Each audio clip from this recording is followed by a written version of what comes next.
Good evening, one and all. It's time for another moment of magic. Tonight, we're kind of working on a slow magic about relationships because we didn't really have any sterling events in our own lives, and we're sure that everybody else has had all kinds of events because it's the holiday season. But we had like these little bits of inspiration that happened that as we were talking about what we were going to do, and it was kind of interesting because the idea was to talk about the use of intuition in relationships. And if you go back into history a ways, the first intuition in relationships was looking into scrying into crystal balls. So here's your sort of standard crystal ball, and you can use these as disciplinary tools. You can discipline yourself to stare into it, and it becomes an instant medification. Fascinating. See, magic. A new word. Yeah, instant Conjured meditation. A new word. Just by staring into the ball and in various different directions and stuff, and it's a kind of a nice thing. It's an intuitive way of getting back into thinking about whatever it is that you were intending on thinking about. In this case, it's relationships. Jean has some other stones that she was going to use to talk about, and then we'll go back to some wands. Yes, I've been working more with intuition and getting clarity on relationship and clarity on actually relationship with myself. Hey, Bonnie. Hey, Mary Lynn. And so I feel like that's the primary and most important relationship is relationship to yourself. And then from that comes all your other relationships.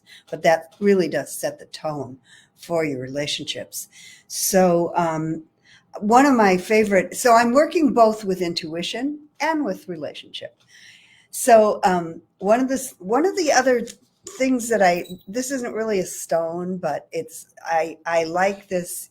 I like to use these in relation to relationship because pearl to me represents union and wholeness. And when you have union with yourself and wholeness within yourself, relationships flow much easier. And then I've been working and playing, actually. Hi, Melanie. I've been playing with iolite. Iolite's a fascinating stone. It's a stone of clarity and vision. But I find that when I use it in meditation, it really allows answers to flow more easily, guidance from higher levels, guidance from within my heart. It's a really good stone to use for that. It's almost got a buzz feel to it, electric feel.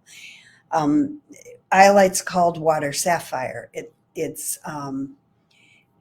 similar color to sapphire, but a little more translucent. So it opens what? Also, the iolites, one of their properties is pliochroism, which means that when you turn it in different directions, when you look at it differently, it has a different color. So when you look at your relationships differently from different directions, from somebody else's perspective, for instance, it can have a different color. And the other nice thing about pearls, hold up a pearl. Ooh. What? There. Well, I know. Is that they're layered. They are. They yes, grow in nice. layers. Very nice. And it's always nice to remember when you're working with some of these things. It's nice to remember some of the other properties they have. That are actually inherent to them, kind of like people. We have properties. And they also represent beauty after struggle. They're formed from an irritant. That would be me. Okay. Anyway, back to iolite, because I wanted to do a little bit of a meditation tonight because I love using iolite in meditation.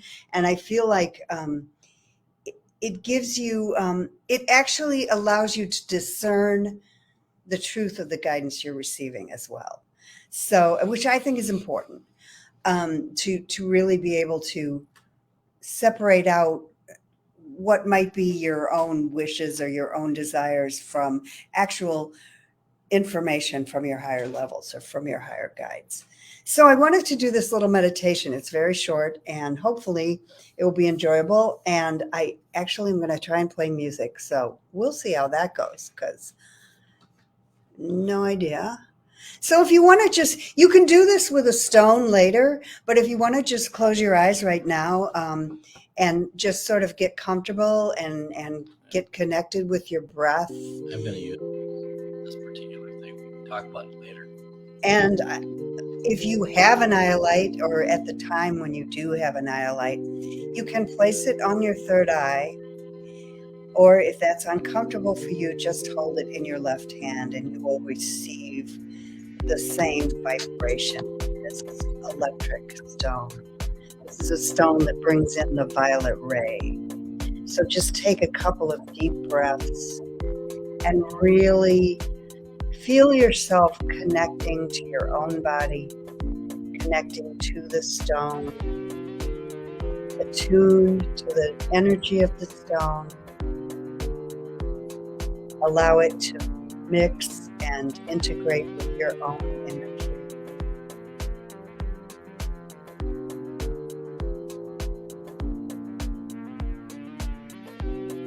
And just feel the pulse of the stone as you begin to attune. You can feel a slight buzz or a pulse, or maybe just the stone changes temperature, it's colder or hotter in your hand. These are all signs that it's reacting to your own energy.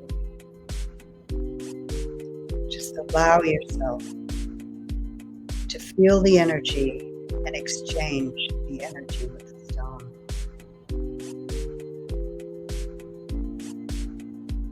And now visualize a violet light coming in through your crown. The violet ray is a ray of transformation and a ray of highest guidance. Feel it coming in through your third eye, through your crown, through your heart chakra. Feel it in all places in your body. Allow it to drift down through your energy centers, through your chakras, lighting each one of them up with violet light. This is the light of transformation. This is the light of highest guidance.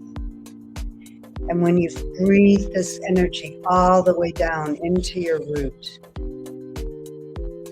begin to see the violet light forming a circle around your body. Just let yourself hang out in this violet light.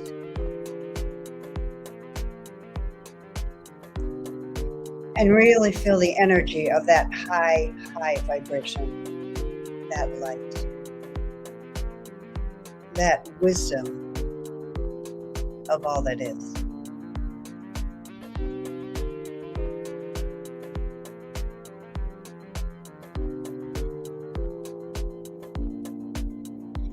And once you're sort of in tune to the violet light, visualize in front of your third eye a door opening, a portal, a doorway, and there is light coming through the doorway. It can be any color that you need it to be, but it is a bright light. And just allow yourself to almost walk through that third eye and into that doorway. And inside that doorway is a crystalline chamber where violet light bounces and beams and fills the room.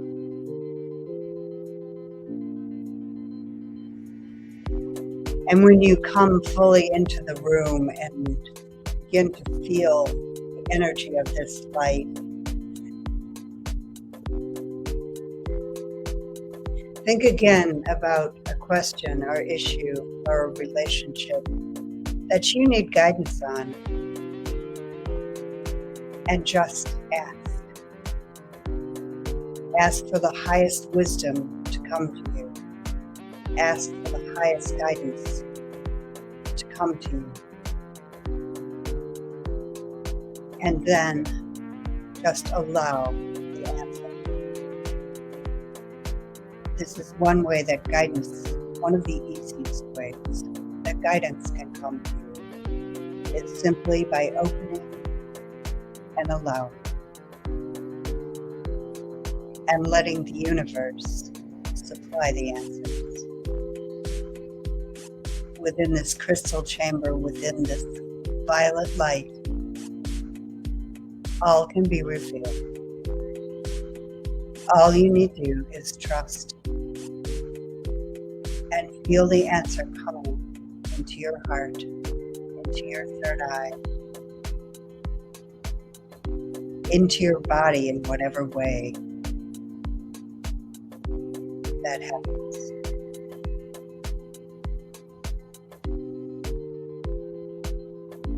And now,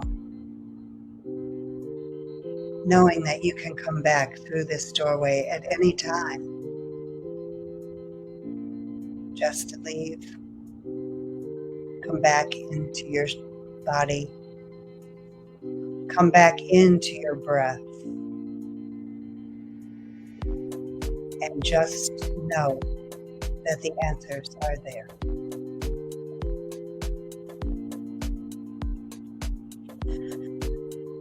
So if you set an intention before you do that, which I forgot to mention, of course, but if you set that intention to do that, then it's the iolite. I find when I first meditated with the iolite, I actually saw that door open. So that's sort of where that meditation came from. You can use your own meditation or your own, just sit with the iolite and some music, and just allow that. But it's a good little meditation to sort of attune yourself to the stones.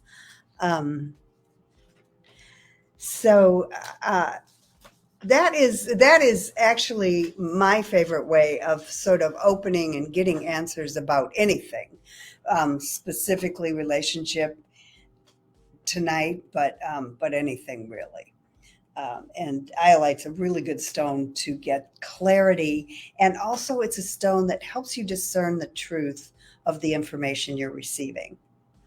So, and then now, and we have a couple of wands also. He's been making wands like crazy because we're going to be in Tucson, and so there's some really magical things here. So he's going to talk a little bit about. I picked these out from some of the ones we have downstairs, and I feel like they're, for some reason, they spoke to me about relationships. So, and the reason they spoke to her was because there's different parts here. There are different stones. You could just take these right out of here and work with them individually. This Mangano calcite in the top, look at it. It's a mysterious and interesting shape, which is very much like the shape that relationships take. And so you can use this to, using your intuition, to look at the different shapes of relationships that you're in or that you're working on.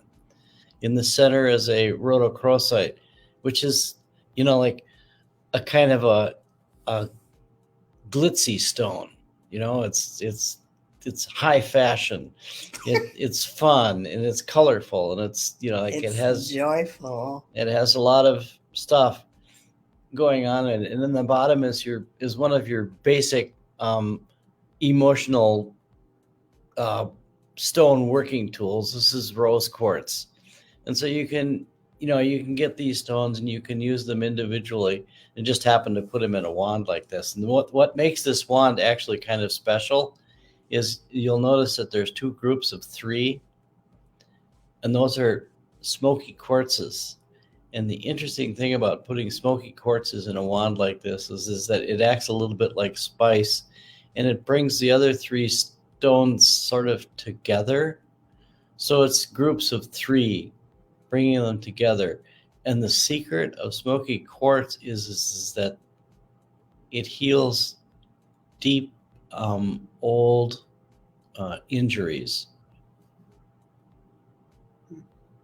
And there's a whole lot more that you can say about something like this, but that's the short answer. Is you get some manganocalcite or some rhodochrosite or some rose quartz, and you can use them individually, or you can put them all together like this. And the other one is more complicated. It's a well, there we go. This is a Flame of Ishtar wand. You can see that on the bottom. And the Flame of Ishtar reduces anxiety, and it provides for a portal. And there's moonstone in there, which is a sort of a nice stone for working with creativity and other intuition and other emotional issues. And there's a in the center, you can see there's a shiny, sparkly stone, which is an Aura Druzy quartz, which is just, that's just nice just to make you feel better. It's just beautiful. So unless you have something more to say about this. And sometimes beauty is well, you can't do definite anything healer. without beauty. No, you can't. And and this actually has broken and grown back together at some point in time. It's a little bent.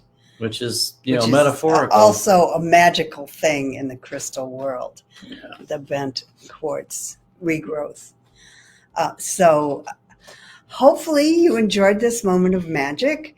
We, as always, we love your questions, and I learn a lot from your questions. And so please connect with me on the Spirit Dancer Crystals page. We are going to be doing a live sale where everything's on sale on Sunday at 2 p.m. Central Time. So also on the page. So if you can join us there, that'd be awesome. And again, Happy New Year. Many blessings to you all for the new year. And we will see you next Sunday or Wednesday. Thank you so much for listening. Sweet dreams.